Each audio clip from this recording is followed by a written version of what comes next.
पितृपक्ष की पौराणिक कथा। जोगे और भोगे दो भाई थे। दोनों अलग अलग रहते थे। जोगे धनी था और भोगे निर्धन। दोनों में परस्पर बड़ा ही प्रेम था। जोगे की पत्नी को धन का अभिमान बहुत था, लेकिन जो भोगे की पत्नी थी बड़ी ही सरल हृदय की थी। पितृपक्ष आने पर जोगे की पत्नी ने उससे पितरों का श्राद्ध करने के लिए कहा, तो जोगे इसे व्यर्थ का कार्य समझकर टालने का चेष्टा करने लगा। लेकिन उसकी पत्नी समझती थी कि यदि ऐसा नहीं करेंगे तो लोग बातें बनाएंगे। फिर उसे अपने मायके वालों को भी तो बुलाना था दावत पर। अपनी शान दिखाने का ये सबसे बेहतर अवसर लगा। इसलिए वो बोली कि शायद मेरी परेशानी की वजह से आप ऐसा कर रहे हैं, लेकिन मुझे कोई परेशानी नहीं होगी। मैं भोगे की पत्नी को बुला लूँगी और दोनों मिलकर सारा काम कर लेंगी। फिर उसने जोगे को अपने पीहर न्योता देने के लिए भेज दिया। दूसरे दिन उसके बुलाने पर भोगे की पत्नी सुबह सवेरे आकर काम में जुट गई। उसने रसोई तैयार की, अनेक पकवान बनाए, फिर सभी काम निपटाकर अपने घर आ गई। आखिर उसे भी तो पितरों का श्राद्ध तर्पण करना था, और इस अवसर पर न जोगे की पत्नी ने उसे रोका न वह रुकी। शीघ्र ही दोपहर हो गई। कुतक बेला जब पितर पृथ्वी पर आते हैं तो कुतक बेला में पितर भूमि पर उतरे। जोगे भोगे के पितर पहले जोगे के यहाँ गए तो देखते हैं कि उसके ससुराल वाले जो भोजन उनके लिए बना हुआ है, भोजन खाने पर जुटे हुए हैं। निराश होकर वे भोगे के यहाँ आए। यहाँ क्या था, मात्र पितरों के नाम पर अगियारी दे दी गई थी। पितरों ने उसकी राख चाटी और भूखे ही नदी के तट पर जा पहुँचे। थोड़ी देर में सारे पितर इकट्ठे हो गए और अपने अपने यहाँ के श्राद्धों की बड़ाई करने लगे। जोगे और भोगे के पितरों ने भी अपनी आप बीती सुनाई। फिर वे सोचने लगे, अगर भोगे समर्थ होता तो शायद उन्हें भूखा न रहना पड़ता, मगर भोगे के घर में तो 2 जून की रोटी भी खाने को नहीं थी। यही सब सोचकर उन्हें भोगे पर दया आ गई। अचानक वे नाच नाच कर गाने लगे कि भोगे के घर धन हो जाए, भोगे के घर धन हो जाए। सांझ होने को आई। भोगे के बच्चों को कुछ भी खाने को नहीं मिला था। सारे दिन उसकी माँ परेशान थी जोगे के यहाँ भोजन बनाने में, और अपने घर में उन्होंने कुछ भी नहीं बनाया था। तब भोगे के बच्चे माँ से कहते हैं, माँ भूख लगी है।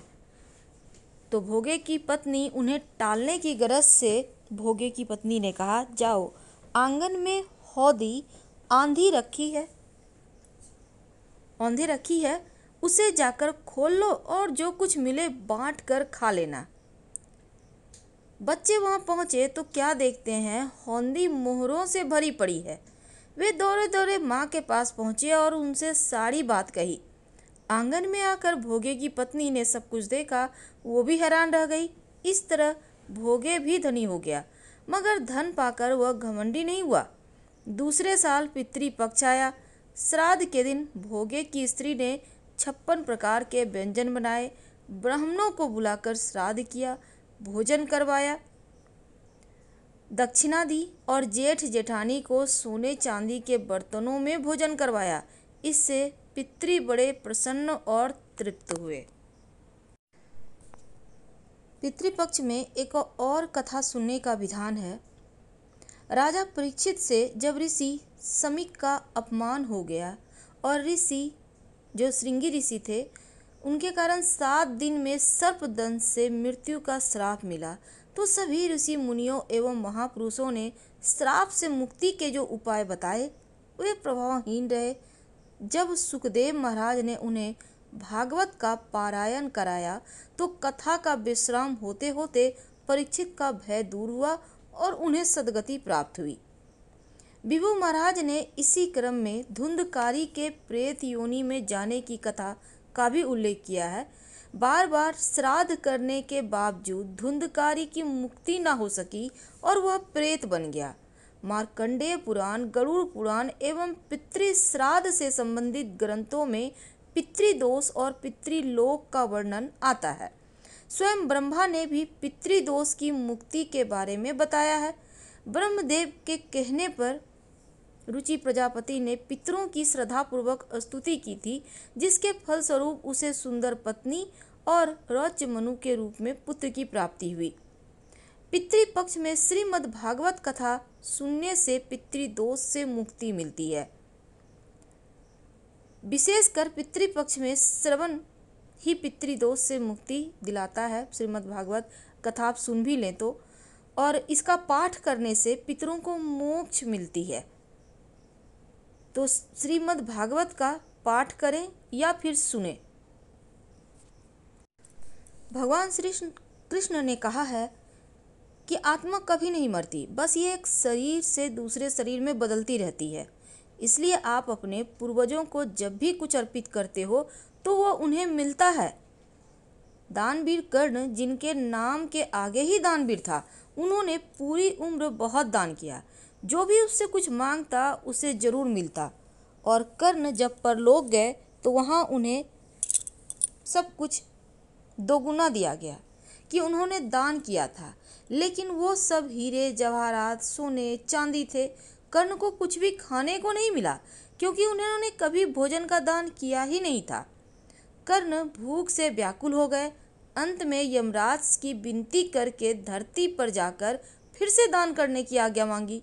तो यमराज ने कर्ण को 14 दिनों का वक्त दिया। कर्ण ने धरती पर आकर जमकर भोजन दान किया, श्राद्ध किया।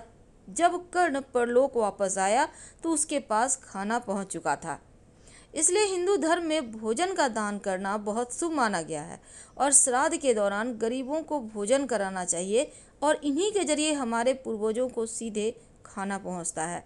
कहा जाता है कि यमराज की आज्ञा से आत्माएं इन दिनों जब पृथ्वी पर आती हैं और अपने वंशजों की ओर से अर्पित किए गए भोजन का भोग ग्रहण करती हैं।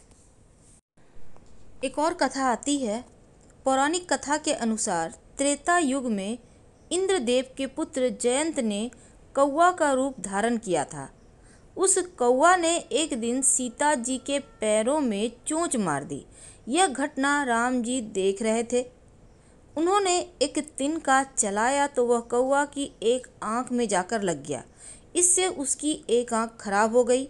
उस कौवा ने श्री राम से अपनी गलती के लिए माफ़ी मांगी और क्षमा याचना करने लगा। इस पर प्रभु राम प्रसन्न हुए और उसे आशीर्वाद दिए कि पितृपक्ष में कौवा को दिया गया भोजन का अंश पितृलोक में निवास करने वाले पितर देवों को प्राप्त हो। इस वजह से कौवों को भोजन देने का विधान है। हम आपसे विदा लेते हैं। जानकारी अच्छी लगे तब लाइक कर सब्सक्राइब करें, अपनों से शेयर करें, कमेंट करें। धन्यवाद।